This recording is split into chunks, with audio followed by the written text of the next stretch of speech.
Nous fêtions l'anniversaire de ma fille de 7 ans dans un restaurant en bord de mer. Tout le monde est arrivé, et, au moment de couper le gâteau, ma sœur s'est mise à pleurer, s'écriant « Ce n'est pas juste. Pourquoi personne n'a fait ça pour ma fille ?» Puis, elle a poussé ma fille par-dessus la barrière, la faisant tomber dans la mer, et a commencé à saccager toutes les décorations. Quand j'ai essayé de sauter pour la secourir, mes parents m'ont attrapé par les cheveux et ont hurlé « Tu ne vois pas que ta sœur est en difficulté ? Va donc l'aider. » J'ai crié « Ma fille est en train de se noyer. Laissez-moi partir, maintenant. » Mon père a ajouté « Toujours à tout ramener à toi. » Ma sœur a eu un sourire narquois, en disant « Tu le mérites, à toujours mettre ta fille sous les feux des projecteurs. » Par hasard, mon mari a entendu ma fille pleurer, alors il a sauté. Mais quand il est revenu avec elle, il était trop tard. Mais ce que je leur ai fait à tous, ensuite, les a plongés dans l'horreur. L'air salin, mêlé au glaçage à la vanille, aurait dû être la combinaison parfaite. Au lieu de cela, c'est devenu l'odeur que j'associerais au moment où tout s'est brisé. Ma fille, Emma, avait 7 ans ce jour-là. Cette année d'histoire avant de dormir, de genoux écorchés, et de son rire qui ressemblait à des carillons à vent. J'avais loué toute la terrasse supérieure du Marina Ice Edge, un restaurant en bord de mer avec une vue panoramique sur l'océan. Des ballons blancs et dorés dansaient dans la brise. Un gâteau de princesse à 3 étages attendait sur la table centrale. Emma portait sa robe lavande préférée, celle avec la jupe en tulle qui lui donnait l'impression d'être une reine. Mon mari, Tyler, avait son appareil photo prêt, capturant l'excitation d'Emma à l'arrivée des invités. Mes parents sont arrivés en retard, comme d'habitude, avec ma sœur aînée, Vanessa, qui les suivait. Elle avait amené sa fille de 9 ans, Ivy, qui a immédiatement gravité vers la table des cadeaux avec des yeux calculateurs. Ça a dû coûter une fortune, a dit Vanessa, en inspectant les décorations avec un sourire crispé. Certains d'entre nous ne peuvent pas se permettre une telle extravagance. J'ai forcé la politesse dans ma voix. Emma n'avait 7 ans qu'une seule fois. Je voulais que ce soit spécial. La main de Tyler a trouvé la mienne, la serrant doucement. Il connaissait l'histoire. Vanessa avait toujours eu besoin d'être le centre de tout. Nos parents s'en étaient assurés. Quand j'ai obtenu mon diplôme universitaire, ils lui ont organisé une fête de fiançailles improvisée le même week-end. Quand j'ai annoncé ma promotion, ils se sont immédiatement concentrés sur les difficultés de Vanessa à trouver du travail. Le schéma ne changeait jamais. Mais aujourd'hui, il ne s'agissait pas de vieilles blessures. Aujourd'hui appartenait à Emma. Les invités ont rempli la terrasse. Les amis d'Emma de l'école se poursuivaient autour des tables pendant que leurs parents discutaient près de la balustrade. L'océan s'étendait à l'infini devant nous, ses vagues captant le soleil de l'après-midi. J'avais spécifiquement choisi ce lieu parce qu'Emma adorait l'eau. Elle m'avait supplié d'organiser sa fête là où je peux voir tout l'océan, maman. Alors que le soleil commençait à se coucher, Tyler a rassemblé tout le monde près de la table du gâteau. Emma sautillait sur la pointe des pieds, son excitation était contagieuse. J'ai allumé les 7 bougies pendant que tout le monde chantait. Les flammes vacillaient dans la brise côtière. Les yeux d'Emma pétillaient de joie pure. Vanessa se tenait en marge du groupe, son visage tordu par une expression hideuse. Maman et papa l'entouraient, lui chuchotant des choses urgentes. J'ai essayé de les ignorer, me concentrant sur le bonheur d'Emma. Puis, la voix de Vanessa a percé le chant. Ce n'est pas juste. Tout le monde s'est arrêté. La confusion s'est répandue parmi les invités. Vanessa s'est avancée, des larmes coulant sur son visage. Pourquoi personne n'a fait ça pour ma fille? Pourquoi a-t-elle tout, alors qu'Ivy n'a rien? Ma mère s'est immédiatement placée aux côtés de Vanessa. Ma chérie, qu'est-ce qui ne va pas? Tout ce spectacle, a sangloté Vanessa, en faisant de grands gestes vers les décorations. Regardez tout ça. Pendant ce temps, l'anniversaire d'Ivy est passé avec à peine un cupcake. Personne ne se soucie d'elle. Personne ne se soucie jamais de nous. L'accusation flottait dans l'air.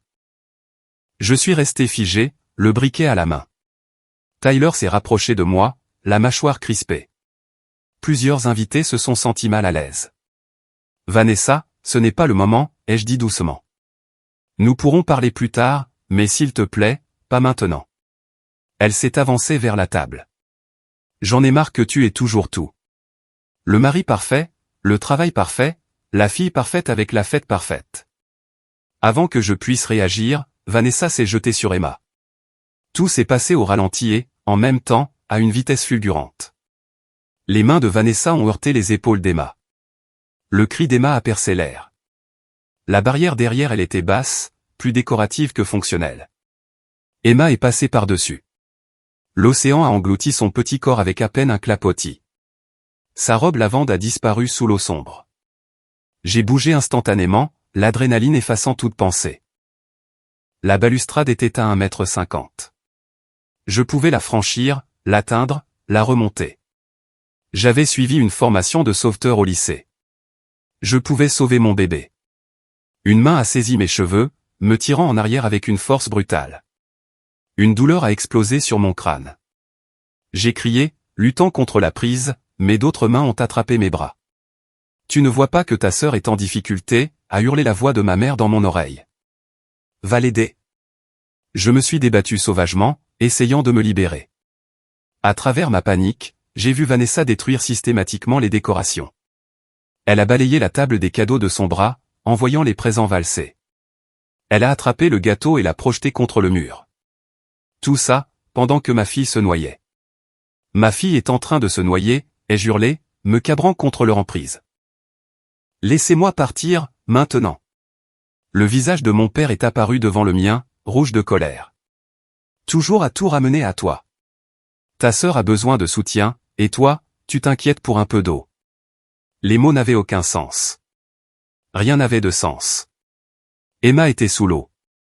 Chaque seconde comptait. Mes poumons me brûlaient comme si c'était moi qui me noyais. Vanessa s'est tournée vers moi, et ce que j'ai vu sur son visage me entrait à jamais, de la satisfaction. Une satisfaction pure, non diluée. Tu le mérites, à toujours mettre ta fille sous les feux des projecteurs. Peut-être que maintenant tu comprendras ce que ça fait de n'avoir rien. Tyler parlait à l'un des serveurs près de l'entrée de la cuisine quand le chant s'est arrêté. Plus tard, il m'a dit qu'il avait d'abord entendu les cris, puis le cri d'Emma lorsqu'elle a heurté l'eau. Il a couru. Pendant que mes parents me retenaient captive, que Vanessa détruisait tout, que les invités restaient paralysés par le choc, Tyler a franchi la balustrade et a plongé. L'eau était froide. Plus tard, il m'a parlé du choc, de la force inattendue du courant marin, et du fait qu'Emma avait déjà coulé sous la surface. Il a décrit sa recherche à l'aveugle, ses poumons hurlant jusqu'à ce que sa main effleure un tissu. Il a attrapé sa robe et a donné un coup de pied vers le haut. Je me suis finalement arraché à mes parents au moment où Tyler refaisait surface.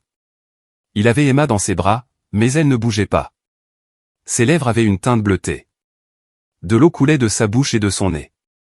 Tyler l'a hissée sur la terrasse. Quelqu'un avait déjà appelé les secours. Il a commencé la réanimation cardio-pulmonaire pendant que je rampais vers eux. Mes parents étaient oubliés. Les cheveux mouillés d'Emma collaient à son visage. Ses yeux étaient fermés. Allez, ma puce, soufflait Tyler entre les compressions. Allez. 30 secondes ont semblé durer 30 heures. Emma a soudainement convulsé, de l'eau jaillissant de sa bouche. Elle a haleté, toussé, et s'est mise à pleurer le plus beau son du monde. Je l'ai prise dans mes bras, sanglotant dans ses cheveux mouillés. Elle s'est accrochée à moi, tremblant violemment. Maman, Vanessa m'a poussé. Pourquoi elle m'a poussé? Par-dessus la tête d'Emma, j'ai regardé ma sœur. Elle se tenait au milieu des ruines de la fête, son visage réalisant enfin ce qu'elle avait fait. Pas du remords, de la peur. L'ambulance est arrivée quelques minutes plus tard. Les ambulanciers ont examiné Emma de manière approfondie. Hypothermie légère, de l'eau dans les poumons, un choc sévère, mais elle allait survivre. Ils voulaient l'emmener à l'hôpital pour observation. Alors que les ambulanciers installaient Emma dans l'ambulance, ma mère s'est approchée. C'était un accident. Vanessa ne voulait pas, éloignez-vous de nous. Ma voix est sortie plate, sans émotion. Vous tous, restez à l'écart. Tu exagères, a dit mon père. Ta sœur traverse une période difficile. Tu dois être compréhensive. Quelque chose en moi s'est cristallisé en une résolution dure comme le diamant. Compréhensive? Elle a essayé d'assassiner ma fille. Vous m'avez retenu pendant qu'Emma se noyait. Nous allons demander une ordonnance de protection. Et il y a des enregistrements de sécurité de tout ce qui s'est passé ici aujourd'hui. Le visage de Vanessa est devenu blanc. Ce n'était pas comme ça. J'étais contrarié et les choses ont dérapé. Tu as souri narquoisement, ai-je dit. Pendant que ma fille était sous l'eau en train de mourir, tu as souri et tu as dit, je le méritais. Tyler est monté dans l'ambulance avec Emma. Je l'ai suivi, me retournant une dernière fois pour voir ma famille debout au milieu des décorations détruites, comprenant enfin l'ampleur de ce qu'ils avaient fait. À l'hôpital, des policiers ont pris nos dépositions. Emma, enveloppée dans des couvertures chauffantes, a décrit comment tante Vanessa l'avait poussée exprès. Tyler a tout confirmé. Le directeur du restaurant a fourni les enregistrements de sécurité le lendemain, après que la police a obtenu le mandat nécessaire. La vidéo était accablante. Des images d'une clarté cristalline de Vanessa poussant Emma par-dessus la balustrade. Mes parents me retenant. Le visage de Vanessa pendant la destruction, montrant une intention claire plutôt qu'une panique confuse. L'horodatage prouvait qu'Emma était restée sous l'eau pendant près de 2 minutes pendant qu'il m'empêchait de l'atteindre. La détective Brennan, une femme aux yeux bienveillants et à la voix calme, a visionné l'enregistrement 3 fois. C'est une tentative de meurtre, a-t-elle dit doucement. Possiblement des accusations de mise en danger d'enfants et de contraintes criminelles pour vos parents. Le procureur voudra poursuivre l'affaire jusqu'au bout. Faites-le, ai-je dit sans hésitation. Emma est restée à l'hôpital pendant 48 heures en observation. Tyler et moi nous sommes relayés à son chevet, sans que l'un de nous ne dorme. Elle se réveillait périodiquement en proie à des cauchemars, pleurant à cause de l'eau froide et de l'incapacité à respirer. Chaque fois me brisait un peu plus. Le lendemain matin, mon téléphone a explosé de messages. Vanessa me suppliait de retirer les charges, affirmant qu'elle avait eu une dépression nerveuse. Ma mère m'a qualifié de vengeresse et de cruelle pour avoir impliqué la police. Mon père a envoyé un long texto sur la loyauté familiale et le pardon. Je les ai tous bloqués. En l'espace de 5 jours, après que le procureur de district a examiné toutes les preuves, Vanessa a été arrêtée. Les charges étaient lourdes, tentative de meurtre, mise en danger d'enfant, agression. Mes parents ont été inculpés pour m'avoir empêché de secourir Emma, ce qui a été qualifié de mise en danger d'enfant et de contrainte criminelle. L'histoire s'est répandue dans notre communauté comme une traînée de poudre. Des invités de la fête ont publié ce dont ils avaient été témoins. Les nouvelles locales s'en sont emparées. Une sœur pousse une enfant de 7 ans dans l'océan pendant une fête d'anniversaire, est devenu un titre régional. En 72 heures, mon téléphone est devenu une arme de guerre psychologique. Des parents à qui je n'avais pas parlé depuis des années avaient soudainement des opinions. Ma tante Cécilia a appelé, en pleurant sur le fait que je déchirais la famille. Ils ont fait une erreur, sanglotait-elle. La prison ne réglera rien. Je lui ai raccroché au nez. Une erreur, c'est d'oublier d'envoyer une carte d'anniversaire. Ce qu'ils ont fait, c'était de la cruauté calculée. La mère de Tyler, Patricia, est venue à l'hôpital quelques heures après avoir appris ce qui s'était passé. Elle est restée avec nous jusqu'à la sortie d'Emma 2 jours plus tard, puis s'est installée dans notre chambre d'amis. Elle cuisinait des repas que nous touchions à peine, répondait aux appels que nous ne pouvions pas gérer, et s'asseyait avec Emma pendant ses cauchemars lorsque Tyler et moi étions trop épuisés pour fonctionner. L'enquête de la police s'est étendue d'une manière que je n'avais pas anticipée. La détective Brennan m'a appelé 6 jours après l'incident. Nous avons examiné le passé de votre sœur, a-t-elle expliqué. Saviez-vous qu'elle avait été renvoyée de son dernier emploi pour comportement agressif envers l'enfant d'un collègue? Mon sang se glaça. Que s'est-il passé? Le collègue avait amené sa fille au bureau un vendredi décontracté. L'enfant avait 6 ans, apparemment très précoce et attirant beaucoup l'attention. Votre sœur lui a dit qu'elle espérait qu'elle apprendrait ce qu'était la déception, et l'a enfermée dans un placard à fourniture pendant 20 minutes. L'entreprise a réglé l'affaire discrètement pour éviter la publicité. Je ne savais rien de tout ça. Vanessa avait prétendu avoir quitté ce travail à cause d'une direction hostile. Un autre mensonge dans une chaîne de tromperie sans fin. Il y a plus, a poursuivi la détective Brennan. Nous avons interrogé les voisins de son immeuble. Plusieurs personnes ont signalé un comportement préoccupant envers les enfants du bâtiment. Elles faisaient des commentaires cruels aux enfants bien habillés ou excités par leur réussite. Un parent a dit que Vanessa avait dit à son fils qu'il atteindrait son apogée à l'école primaire et n'aurait plus rien à attendre après avoir gagné un concours d'orthographe. La femme avec qui j'avais grandi était devenue quelqu'un que je ne reconnaissais pas. Ou peut-être avait-elle toujours été cette personne, et j'avais été trop conditionné pour le voir. Le pédiatre d'Emma nous a orientés vers le docteur Sarah Nakamura, une psychologue pour enfants spécialisée dans les traumatismes. Notre premier rendez-vous a eu lieu 10 jours après la noyade. Emma était assise dans la salle d'attente, serrant son lapin en peluche, celui dont elle n'avait plus besoin depuis 2 ans, mais dont elle avait soudainement à nouveau besoin. Le bureau du docteur Nakamura était un lieu sûr, des couleurs douces, des meubles confortables, des jouets dispersés de manière stratégique mais pas écrasante. Elle a parlé à Emma avec respect, jamais avec condescendance. « J'ai entendu dire qu'il s'était passé quelque chose d'effrayant à ta fête d'anniversaire », a-t-elle dit doucement. « Voudrais-tu m'en parler ou préfères-tu faire un dessin ?» Emma a choisi de dessiner pendant 40 minutes. Elle dessinait avec une concentration féroce.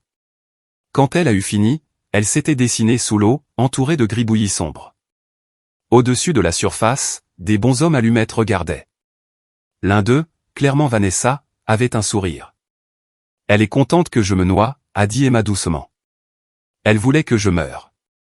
Le docteur Nakamura a croisé mon regard par-dessus la tête d'Emma. Le diagnostic était clair. Le chemin serait long. L'attention des médias s'est intensifiée. Une vidéo de la fête est devenue virale sur les réseaux sociaux. Filmée par l'un des adolescents des invités, elle a recueilli 8 millions de vues en 2 semaines. La section des commentaires est devenue un enfer de jugements, de théories du complot et de psychologie de comptoir. Certains m'ont reproché d'étaler ma richesse et de rendre ma sœur jalouse. D'autres ont créé des théories élaborées sur la dynamique familiale et le favoritisme. Une partie a décidé que tout était mis en scène pour attirer l'attention. La majorité, heureusement, a reconnu une tentative de meurtre quand elle envoyait une. Un producteur d'une émission de talk show m'a contacté, m'offrant 15,000 $ pour une interview exclusive. J'ai refusé. Mitchell m'a conseillé de documenter chaque offre. Si vos parents ou votre sœur essaient de profiter de cette histoire plus tard, nous pourrons utiliser votre refus comme preuve de votre caractère, a-t-il expliqué. L'audience préliminaire a eu lieu 4 semaines après l'incident. Je n'étais jamais entré dans un tribunal auparavant. Les boiseries et l'éclairage cru me semblaient oppressants. Vanessa était assise à la table de la défense dans une robe modeste, les cheveux tirés en arrière, un maquillage minimal. Son avocat lui avait clairement appris à paraître sympathique. Lorsque nos regards se sont croisés à travers la salle, j'ai vu quelque chose vaciller dans son expression. Pas du remords, une évaluation. Elle calculait si j'irais vraiment jusqu'au bout. Je n'ai pas détourné le regard. Elle, si. L'accusation a présenté les enregistrements de sécurité. Le voir sur un grand écran, avec les halètements des étrangers remplissant la pièce, a rendu tout cela réel d'une nouvelle manière. L'angle de la caméra capturait parfaitement le visage d'Emma alors qu'elle tombait, terreur, confusion, trahison. 7 ans, et incapable de comprendre pourquoi sa tante voulait sa mort. Le juge a examiné les preuves avec une expression sombre. L'accusé est renvoyé devant le tribunal pour être jugé sur tous les chefs d'accusation, a-t-il annoncé. La caution est fixée à 5,000 $. Mon père s'est levé immédiatement. Votre honneur, nous avons déjà tout dépensé en frais de justice. Alors l'accusé restera en détention, a interrompu le juge. Affaire suivante. Le visage de Vanessa s'est décomposé. La réalité s'imposait. Elle passerait des mois en prison en attendant son procès parce que ses actions étaient si odieuses qu'elles représentaient un danger pour la société. L'enfant chéri, la princesse de papa, enfermée dans une cellule avec des femmes qui avaient commis des actes de violence similaires. À l'extérieur du palais de justice, les journalistes nous ont assaillis. Tyler m'a protégé pendant que Mitchell faisait une brève déclaration. Les preuves parlent d'elles-mêmes. Nous sommes convaincus que justice sera faite. Un journaliste a crié une question sur le pardon. J'ai arrêté de marcher et je me suis retourné. On ne pardonne pas à quelqu'un qui a essayé d'assassiner votre enfant en souriant, ai-je dit clairement. On s'assure qu'elle ne pourra plus jamais faire de mal à personne. Cette phrase a été diffusée sur toutes les chaînes de télévision locales. Les médias sociaux ont éclaté, avec autant de soutien que de critiques. J'ai arrêté de lire les commentaires. L'avocat de mes parents a contacté Mitchell, suggérant une médiation. Ils voulaient s'excuser en privé, expliquer leur point de vue, demander la clémence en échange d'une réconciliation familiale. J'ai demandé à Mitchell de répondre par un seul mot, non. 3 jours plus tard, ma mère s'est présentée chez moi. Tyler a ouvert la porte pendant que j'étais à l'étage avec Emma.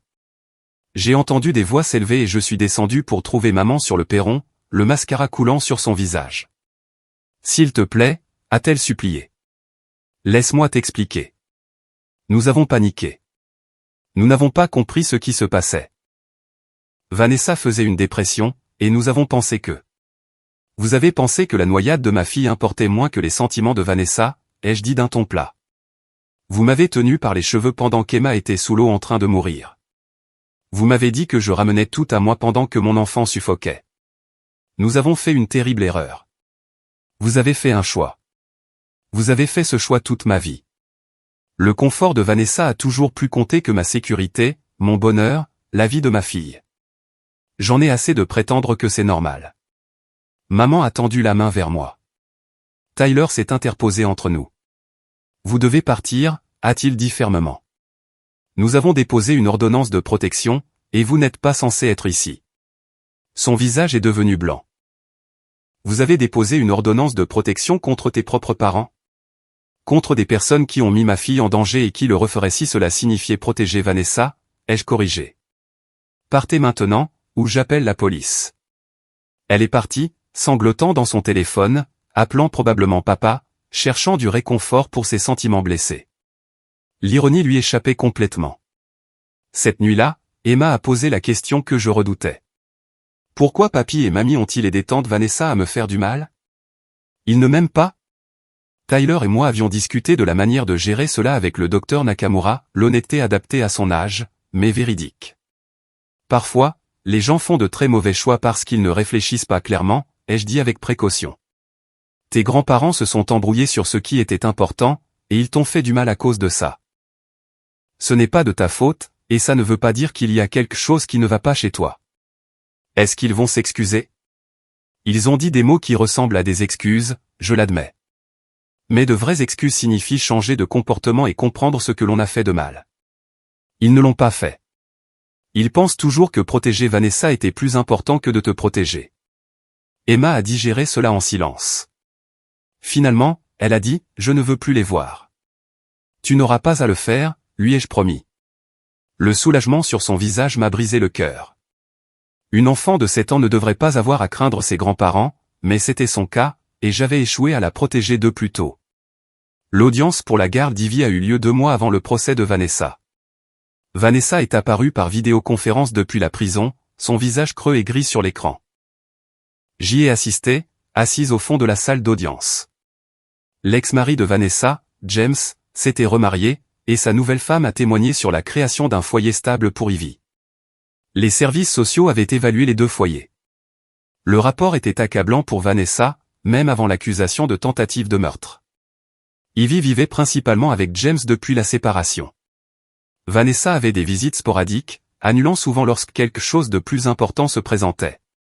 L'assistante sociale a témoigné qu'Ivy avait exprimé sa peur de rester avec sa mère après l'incident de la fête d'anniversaire. Elle m'a demandé si sa mère la pousserait aussi si elle la mettait en colère, a dit l'assistante sociale doucement. Le juge a accordé à James la garde exclusive, sans droit de visite pour Vanessa. Même après sa sortie de prison, Ivy devrait en faire la demande en tant qu'adulte si elle voulait un jour avoir des contacts avec sa mère. Vanessa a sangloté pendant toute l'audience. Son avocat a soutenu que punir sa relation avec sa fille était excessif, qu'elle n'avait jamais fait de mal à Ivy. Le procureur a souligné qu'elle avait essayé de tuer sa nièce par jalousie, et qu'Ivy n'était qu'un rappel de plus de ses échecs perçus. Quand Ivy a quitté la salle d'audience en tenant la main de James, elle semblait plus légère, en quelque sorte libérée. À l'approche de la date du procès, mes parents ont fait une dernière tentative de réconciliation.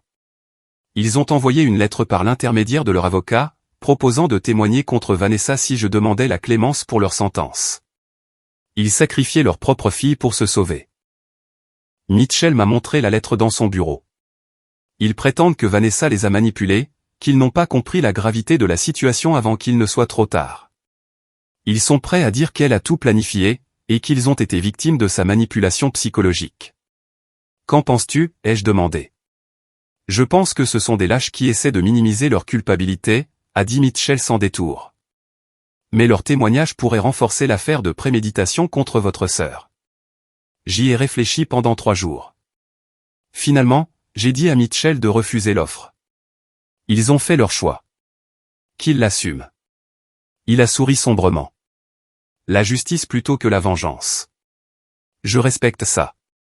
Mais il ne s'agissait pas de justice ou de vengeance. Il s'agissait de vérité. Ils avaient tous fait des choix délibérés ce jour-là. Vanessa avait choisi la violence. Mes parents avaient choisi la complicité. Je ne laisserai aucun d'entre eux réécrire l'histoire pour échapper aux conséquences. Les cauchemars d'Emma se sont intensifiés à l'approche du procès. Elle se réveillait en hurlant à propos de l'eau qui remplissait ses poumons, de mains qui la poussaient vers le bas, d'adultes qui riaient pendant qu'elle se noyait. Tyler et moi dormions à tour de rôle dans sa chambre, maintenant une présence constante. Le docteur Nakamura lui a prescrit des anxiolytiques à court terme et a augmenté les séances de thérapie à 3 fois par semaine. Elle est en train de traiter le traumatisme, a expliqué le médecin. Le procès va tout ramener à la surface. Nous devons lui donner des outils pour y faire face. La semaine avant le procès, l'école d'Emma a appelé. Elle avait eu une crise de panique pendant les cours de natation en éducation physique. Le professeur avait insisté pour que tous les élèves participent, et Emma s'était figée au bord de la piscine, hyperventilant et pleurant. L'infirmière de l'école nous avait appelés pour venir la chercher. Je suis arrivé pour trouver Emma blottie dans le bureau de l'infirmière, enveloppée dans une couverture malgré la chaleur de la journée. Je n'ai pas pu, maman, a-t-elle murmuré. Tout le monde regardait, et je n'arrivais pas à me forcer à entrer dans l'eau. Ce n'est pas grave, les jeux apaisés. Tu n'as pas à nager tant que tu n'es pas prête. Mais ses camarades de classe avaient assisté à sa crise. Les enfants pouvaient être cruels. Je m'inquiétais du harcèlement, qu'Emma soit définie par son traumatisme. Ce soir-là, j'ai écrit une lettre à l'école pour demander un aménagement. Emma serait dispensée des activités aquatiques pour une durée indéterminée, avec des devoirs alternatifs fournis. Le directeur a appelé le lendemain. Nous avons vu la couverture médiatique, a-t-il dit gentiment. Nous aurions dû être plus sensibles aux besoins d'Emma. Cela ne se reproduira pas, de petite grâce. Au moins, l'école d'Emma comprenait ce que ma famille refusait de reconnaître. Certaines blessures ne guérissent pas selon un calendrier pratique. Le travail de Tyler avait été incroyablement compréhensif, mais la tension se voyait. Il avait pris 3 semaines de congé immédiatement après l'incident, puis était revenu à un horaire modifié. Son patron l'avait pris à part après une réunion où Tyler était complètement ailleurs, fixant le vide. « Prends tout le temps dont tu as besoin », avait dit son patron. La famille d'abord, toujours. Mais Tyler se sentait coupable que la charge de travail retombe sur ses collègues. Il se sentait coupable de ne pas avoir entendu l'appel à l'aide initiale d'Emma plus rapidement.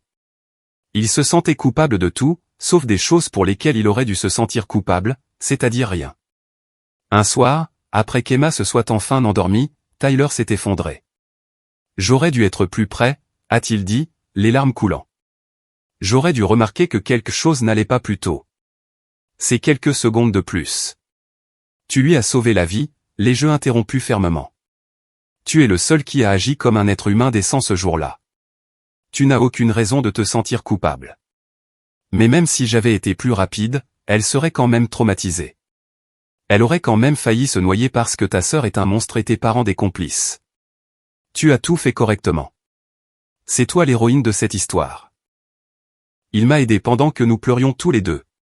2 personnes essayant de maintenir une famille fracturée par la violence et la trahison. Mes parents ont engagé un avocat coûteux qui a tenté de dépeindre Vanessa comme mentalement instable, victime d'une dépression postpartum qui n'avait jamais été correctement traitée. Ils ont affirmé que j'avais toujours été l'enfant préféré, et que la dépression de Vanessa était le résultat d'années de négligence et de favoritisme. J'ai aussi engagé un avocat, Bradford Mitchell, un procureur devenu avocat de la défense, connu pour sa cruauté. Lors de notre première rencontre, j'ai tout exposé. Ils vont prétendre que ce n'était pas prémédité. Je lui ai dit que ma sœur avait eu une crise psychotique. Bradford a joint ses doigts. Les images montrent le contraire. Elle s'est rendue à la fête, a agi normalement à son arrivée, puis a calculé le moment exact pour un impact maximal. Elle a poussé votre fille vers le large, pas vers la terrasse. Pendant que votre fille se noyait, elle a méthodiquement détruit des biens. Ce n'est pas de la psychose. C'est de la rage avec des conséquences intentionnelles. Il avait raison. L'accusation a monté un dossier en béton. L'historique des réseaux sociaux de Vanessa a révélé des mois de publications pleines de ressentiments à propos de ma vie. Elle avait écrit des comparaisons détaillées entre nos situations, se présentant toujours comme la victime. Des témoins ont parlé de son comportement avant la fête, la décrivant comme en colère mais cohérente. La défense de mes parents s'est effondrée lorsque leurs propres textos ont été réquisitionnés. Les messages échangés entre montraient qu'ils savaient que Vanessa prévoyait de me confronter à la fête. Ils discutaient de la nécessité de s'assurer que je comprenne la douleur que je causais à ma sœur. Bien que ce ne soit pas une preuve explicite de complot, cela démontrait qu'ils anticipaient un conflit et avaient choisi le camp de ma sœur avant que quoi que ce soit n'arrive. La stratégie de la défense est devenue claire lors de la sélection du jury. Ils voulaient des parents dans le jury, des personnes qui pourraient sympathiser avec le stress de la rivalité fraternelle et de la dynamique familiale. Mitchell a contré en s'assurant que nous ayons des parents qui donneraient réellement la priorité à la sécurité des enfants plutôt qu'aux sentiments des adultes. Le procès a duré 5 semaines. La déclaration liminaire de l'accusation était dévastatrice dans sa simplicité. Cette affaire concerne une femme qui a tenté d'assassiner sa nièce de 7 ans parce qu'elle était jalouse d'une fête d'anniversaire, a déclaré le procureur. Pendant que cet enfant se noyait, les parents de l'accusé ont physiquement empêché la mère de l'enfant de la sauver. Les preuves montreront qu'il ne s'agissait pas d'un simple manque de jugement, mais d'un acte de violence calculé, enraciné dans des années de ressentiment. L'avocat de Vanessa a tenté de brosser le portrait d'une mère célibataire en difficulté, dépassée par les exigences de la vie et souffrant d'une maladie mentale non diagnostiquée. Ma cliente a commis une terrible et tragique erreur dans un moment de crise psychologique. Il a soutenu qu'elle n'avait pas l'intention de faire du mal à Emma. Elle voulait l'attention de sa sœur, le soutien de sa famille, la reconnaissance de sa douleur. Ce qui s'est passé était un accident né du désespoir, pas de la malveillance. La salle d'audience était comble tous les jours. Des étrangers qui avaient suivi l'histoire en ligne, des habitués des tribunaux, des passionnés de faits divers, des journalistes de 3 États. Ils remplissaient chaque siège, se tordant le cou pour voir la femme qui avait poussé un enfant dans l'océan. J'ai témoigné pendant une journée entière, racontant chaque détail. Mitchell m'avait préparé à fond, mais rien ne peut vraiment préparer quelqu'un à disséquer le pire moment de sa vie sous un contre-interrogatoire hostile. L'avocat de Vanessa a tenté d'établir que j'avais délibérément exclu ma sœur de la vie d'Emma, que j'avais étalé mon succès, que j'avais provoqué sa souffrance par des démonstrations de richesse irréfléchies. N'est-il pas vrai que vous avez beaucoup publié sur les réseaux sociaux au sujet des réussites de votre fille, a-t-il demandé. J'ai publié des choses normales de parents, ai-je répondu calmement. Des photos d'école, des fêtes d'anniversaire, des rentrées scolaires. Ce que les parents typiques partagent. Et vous saviez que votre sœur avait des difficultés financières. Je savais qu'elle avait pris de mauvaises décisions financières et qu'elle avait refusé l'aide qu'on lui proposait. Vous n'avez jamais pensé que vos démonstrations pourraient la blesser? Mitchell a objecté avant que je puisse répondre. L'avocat suggère que la victime a causé la tentative de meurtre de sa propre fille en vivant sa vie. C'est absurde et offensant. Le juge a été d'accord. Objection retenue. Passez à autre chose, maître. Mais la tentative de nuire était claire. Il voulait que le jury croie que j'avais en quelque sorte poussé Vanessa à la violence par mon succès et mon bonheur, comme si exister pleinement dans ma propre vie était une provocation à la tentative de meurtre. La salle d'audience a regardé les enregistrements de sécurité le 3e jour du procès. L'accusation les avait fait améliorer, montrant tout avec une clarté douloureuse. Le jury a vu Vanessa scanner la foule, calculant. Ils l'ont vu s'approcher d'Emma avec une intention claire. Ils ont vu la pousser, à 2 mains et puissante, dirigée vers le large plutôt que vers la terrasse. Des halètements ont rempli la salle lorsque le sourire narquois de Vanessa est devenu visible sur le grand écran. Une jurée a mis sa main sur sa bouche, visiblement bouleversée. Plusieurs semblaient malades lorsque l'horodatage a montré combien de temps Emma était restée sous l'eau pendant que mes parents me retenaient. La défense a tenté de soutenir que la vidéo était mal interprétée. Ce qui semble être un sourire pourrait être une grimace de détresse, a affirmé l'avocat de Vanessa. Les expressions faciales dans les situations de crise sont souvent mal interprétées. L'accusation a fait appel à une psychologue légiste spécialisée dans les micro-expressions. Elle a analysé les images image par image. C'est un sourire authentique, spécifiquement un sourire de mépris, a-t-elle témoigné. Les groupes musculaires engagés, le moment, la durée, tout indique la satisfaction, pas la détresse. Mademoiselle Vanessa était satisfaite de ce qu'elle avait fait. Tyler a témoigné le 5e jour. Il a décrit sa plongée dans l'eau froide, la panique de ne pas trouver immédiatement Emma, la terreur de remonter son corps inerte. Sa voix s'est brisée en décrivant les compressions thoraciques sur la petite poitrine de sa fille. Je pensais qu'elle était morte, a-t-il dit doucement. Elle ne respirait pas, ne bougeait pas. Je pensais que Vanessa l'avait tuée et s'en était tirée. L'avocat de la défense a commis une erreur critique lors du contre-interrogatoire. Monsieur Tyler, n'est-il pas vrai que la famille de votre femme a toujours eu des tensions? Que cet incident était le point culminant d'années de dysfonctionnement. La mâchoire de Tyler s'est crispée. Le seul dysfonctionnement était que la famille de ma femme a toujours choisi les sentiments de Vanessa plutôt que la sécurité et le bonheur de tous les autres. Ce dysfonctionnement a presque coûté la vie à ma fille. La seule chose que cet incident a culminé, c'est ma compréhension que mes beaux-parents étaient prêts à laisser un enfant mourir pour éviter de contrarier leur fille préférée. Plusieurs jurés ont hoché la tête. La défense avait espéré répartir la faute pour en faire une question d'échec familial généralisé. Au lieu de cela, Tyler avait cristallisé exactement qui portait la responsabilité. Des témoins de moralité ont témoigné pour les deux parties. Mes anciens collègues m'ont décrite comme dévouée et attentionnée. Les professeurs d'Emma ont parlé de l'enfant douce et bien adaptée qu'elle était avant l'incident. La famille de Tyler a parlé de notre vie de famille stable et de notre dévouement à Emma. La défense a fait venir les amis de Vanessa, qui l'ont dépeinte comme dépassée et incomprise. Une femme a témoigné que Vanessa lui avait pleuré en disant qu'elle se sentait invisible, que j'avais volé l'amour de ses parents. Une autre a affirmé que Vanessa avait parlé de ses problèmes de santé mentale et n'avait reçu aucun soutien. L'accusation a détruit ces témoignages lors du contre-interrogatoire. Mademoiselle Vanessa a-t-elle déjà mentionné la thérapie que sa sœur a proposé de payer, et qu'elle a refusée? Non, elle ne l'avait pas fait. A-t-elle mentionné les opportunités d'emploi que sa sœur a aidé à organiser, et qu'elle a déclinées? Non. A-t-elle mentionné que sa sœur invitait sa fille à tous les événements familiaux et achetait des cadeaux d'anniversaire et de Noël quand Vanessa prétendait ne pas pouvoir se les permettre? Silence. Chaque question révélait le même schéma. Vanessa avait réécrit l'histoire dans son propre esprit, se présentant comme la victime tout en rejetant chaque main tendue. La partie du procès consacrée à mes parents était presque pire que celle de Vanessa. Regardez les images de m'attrapant, me maintenant, me criant dessus pendant qu'Emma se noyait, cela a brisé quelque chose en moi que je ne savais pas encore intact.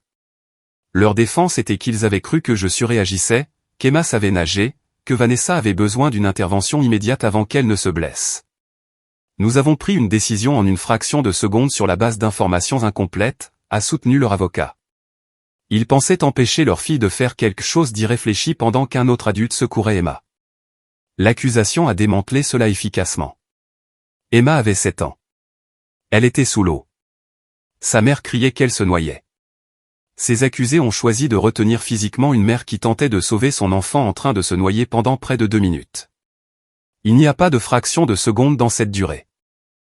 C'est un choix soutenu de valoriser la crise de colère d'une fille plutôt que la vie d'une petite fille. Des témoins ont parlé du favoritisme de mes parents tout au long de mon enfance. Des professeurs qui avaient remarqué que ma mère louait le travail médiocre de Vanessa tout en rejetant mes réussites. Des amis de la famille qui avaient vu mon père annuler mes événements pour assister à ceux de Vanessa. Un ancien conseiller d'orientation qui avait recommandé une thérapie familiale pour le dysfonctionnement évident, ce que mes parents avaient refusé. J'avais été la responsable, celle dont on attendait qu'elle réussisse sans soutien, puis qu'on lui en voulait pour ce succès. Vos parents ont créé le monstre qui a poussé Emma dans l'océan, a déclaré Mitchell lors de sa plaidoirie finale. Puis ils ont nourri ce monstre avec la vie de votre fille pour le satisfaire. Ce n'est pas du dysfonctionnement. C'est une mise en danger d'enfant délibérée et soutenue qui s'étend sur des décennies. Emma n'a pas eu à témoigner grâce à son âge et aux preuves vidéo, mais l'accusation a présenté son dossier médical. Les évaluations psychologiques ont montré un traumatisme grave. Elle a développé une peur de l'eau, des cauchemars et des crises d'angoisse. Sa thérapeute a témoigné de l'impact à long terme de la quasi-noyade pendant que sa tante et ses grands-parents agissaient avec une cruauté délibérée. Vanessa a témoigné pour sa propre défense, ce que son avocat a admis plus tard être une erreur. Sous le contre-interrogatoire, elle a maintenu qu'elle avait seulement voulu me donner une leçon d'humilité. Elle a affirmé qu'elle pensait qu'Emma savait nager et qu'elle serait juste effrayée, pas en danger. L'eau était juste là, a dit le procureur. Vous avez poussé une enfant de 7 ans par-dessus une balustrade dans l'océan. Quelle leçon nécessite cela? Vanessa a cherché ses mots. Je voulais que sa mère ressente ce que je ressens tous les jours, l'impuissance, l'ombre, le sentiment que rien de ce que je fais n'a d'importance. Alors vous avez essayé de tuer sa fille? Non, je voulais juste. Vanessa s'est effondrée en larmes. Je voulais que quelqu'un prête attention à ma douleur. Le jury a délibéré pendant 8 heures. Vanessa a été reconnue coupable sur tous les chefs d'accusation. Mes parents ont été reconnus coupables de mise en danger d'enfants et de contraintes criminelles. La sentence a été prononcée 6 semaines plus tard, laissant le temps pour les enquêtes et rapports présententiels. Vanessa a reçu 15 ans. Mes parents ont chacun reçu 3 ans avec possibilité de libération conditionnelle après 18 mois. La salle d'audience a éclaté. Vanessa sanglotait. Ma mère a crié que j'avais détruit la famille. Papa était assis en silence, son visage gris. Je n'ai rien ressenti. Ni satisfaction, ni justification, ni soulagement, juste un espace vide là où se trouvait ma famille. À l'extérieur du palais de justice, les journalistes ont afflué. J'avais préparé une déclaration avec l'aide de Mitchell. Ma fille a failli mourir parce que ma sœur était jalouse et que mes parents ont donné la priorité à ses sentiments plutôt qu'à la vie de mon enfant. La justice a été rendue, mais aucune peine n'effacera ce qu'Emma a vécu. Nous allons de l'avant, sans eux dans nos vies. La vraie vengeance n'était pas les condamnations. C'était ce qui a suivi. L'ex-mari de Vanessa, qui avait divorcé d'elle 2 ans auparavant, a demandé la garde exclusive d'Ivy. Les images du procès ont fourni toutes les preuves dont il avait besoin. La garde a été accordée en 1 mois. Ivy grandirait en sachant que sa mère avait essayé de tuer sa cousine par dépit. Mes parents ont tout perdu. Les frais de justice les ont ruinés. Leurs amis les ont abandonnés après avoir vu les enregistrements de sécurité. Leur communauté religieuse leur a demandé de ne plus venir. L'associé de mon père a dissous leur entreprise, incapable de supporter l'association. Ils ont tous les 2 écrit des lettres de prison. De longues excuses décousues qui blâmaient le stress, la santé mentale, les malentendus, et moi pour ne pas avoir été plus sensible aux difficultés de Vanessa. Ils voulaient le pardon. Ils voulaient une autre chance. J'ai brûlé les lettres sans répondre. La famille de Tyler nous a complètement accueillis. Sa mère est devenue la grand-mère sur d'Emma, celle qui était présente à chaque événement scolaire et ne mentionnait jamais Vanessa. Son père a appris à Emma à nager dans leur piscine, doucement, l'aidant à se réapproprier ce que ma sœur lui avait volé.